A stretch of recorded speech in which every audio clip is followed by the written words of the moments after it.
Assalamualaikum warahmatullahi wabarakatuh. Perkenalkan, saya Ihsanul Arif. Saya saat ini diberikan tugas oleh dosen, yaitu Bapak Dr. Muhammad Hasan SAG MAG beserta dosen pendamping yaitu Bapak Argo Santoso SHMH.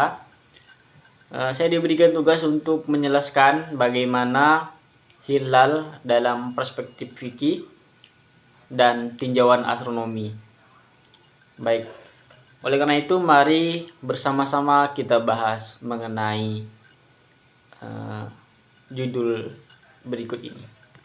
Nah, diawali dengan latar belakang masalah bahwa saat ini ulama ataupun fuqaha dalam menentukan awal bulan baru atau disebut dengan hilal itu memiliki banyak sekali perbedaan.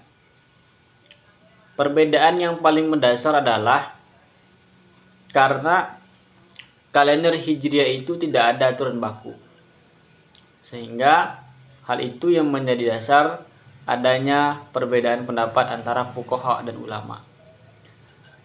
Selain itu, hilal juga tidak secara spesifik diajarkan oleh Rasulullah Shallallahu Alaihi Wasallam. Bagaimana bentuknya, bagaimana bulatnya dan lain-lain sebagainya, itu tidak diajarkan secara spesifik oleh Rasulullah Shallallahu Alaihi Wasallam. Oleh karena itu, dan atas dasar itu, maka terjadilah perbedaan antara fuqaha dalam penentuan hilal. Atau hilal itu bisa digunakan untuk menentukan awal bulan Ramadan dan 1 Syawal, akhir Ramadan. Berikutnya adalah bagaimana hilal secara fikih. Bahwa memang para fuqaha ataupun ulama sejak dulu itu telah menyempurnakan sebuah dalil, baik itu dari Al-Quran, dari hadis maupun dalil akli ataupun dalil aklal, yang mana untuk mengistinbatkan suatu hukum yang disebutlah dengan fikih.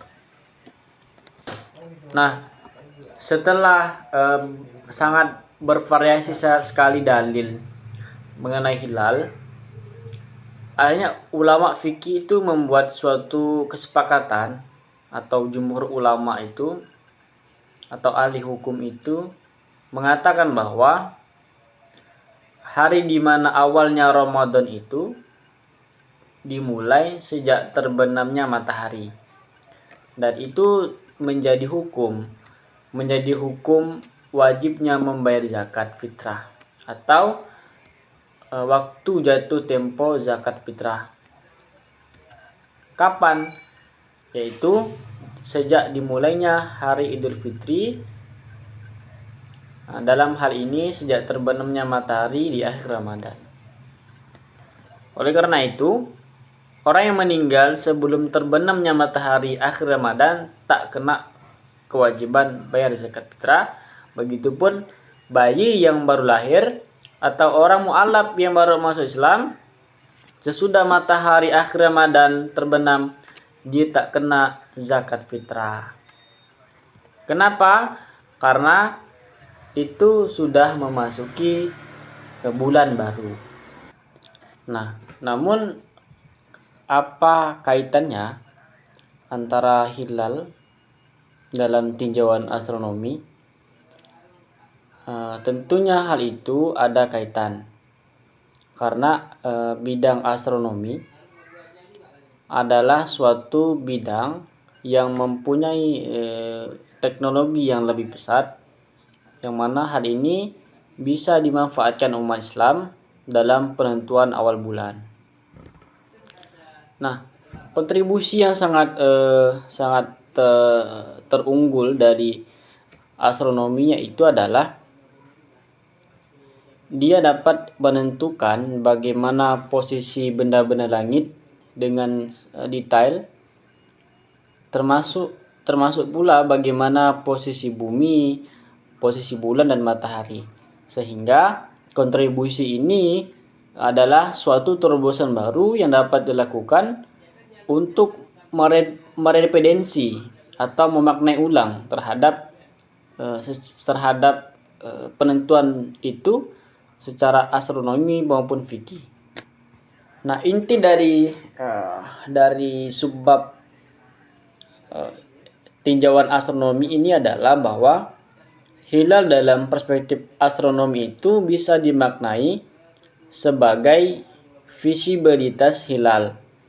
Kenapa? Karena pada dasarnya keduanya ini merupakan hasil penggalian bersama, hasil peninjauan bersama menggunakan metode hisab ruqyat, yang mana interpretasi itu menjadi dalil fikih yang digunakan. Nah, secara astronomis kedua ini dapat dipersatukan asal ada kesepakatan atau kerelaan antara keduanya untuk menuju titik temu dalam permasalahan. Tetapi yang perlu diingat bahwa kriteria astronomi yang dipakai untuk menentukan awal bulan bukan hanya fenomena bulan muda, tetapi seperti halnya sejak zaman Babilonia atau zaman Rasulullah SAW, bahkan hingga saat ini kriteria yang digunakan lebih berdasarkan pada keterlihatan visibility bulan baru sabit atau hilal ataupun anak bulan daripada konjungsi itu sendiri. Jadi harus dibedakan secara jelas antara bulan baru dan lain sebagainya. Oke, mungkin hanya itu diskusi secara penjelasan onden ini. Saya harap nanti di ruang kelas saya dan teman-teman dapat berdiskusi lebih aktif mengenai bagaimana hilal dalam perspektif fikih dan tinjauan astronomi.